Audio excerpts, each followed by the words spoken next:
দেববর্মা एक व्यक्ति ना एक इंस्टीट्यूशन ছিলেন और একটা লম্বা সময়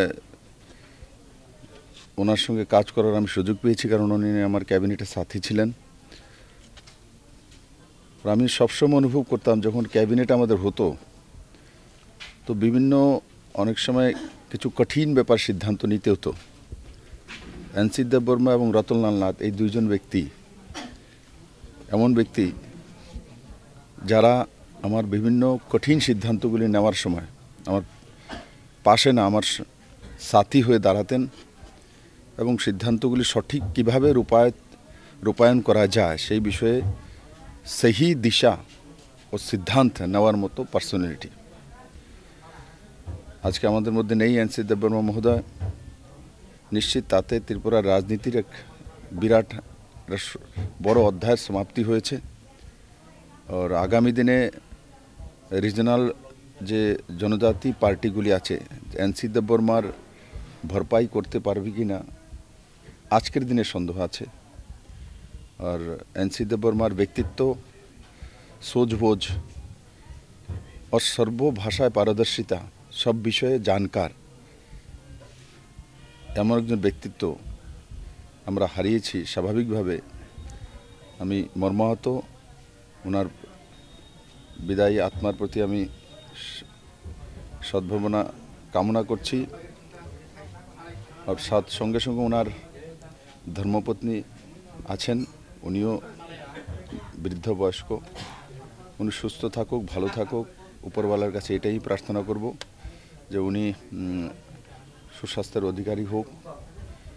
আর ওনাদের জয়েন্ট ফ্যামিলি, ওনার ছেলে মেয়ে এরা সবাই এসছেন। আমি আশা করি পরিবারের সমস্ত সদস্যরা মাননীয় যে আমাদের মন্ত্রী মহোদয় এনসি দেববর্মা মহোদয় ওনার যে কমি ওনার পত্নী যাতে না হয় সেটার ব্যবস্থা নিশ্চিত করবেন, ওনার ধ্যান রাখবেন। আমি আবারও আপনাদের মাধ্যমে মা ত্রিপুরেশ্বরী মায়ের কাছে প্রার্থনা করব ওনার আত্মার সদ্গতি হোক এবং ওনার পরিবার যাতে এই কঠিন দিনের থেকে বেরিয়ে আসে এটাই প্রার্থনা করব।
খুশি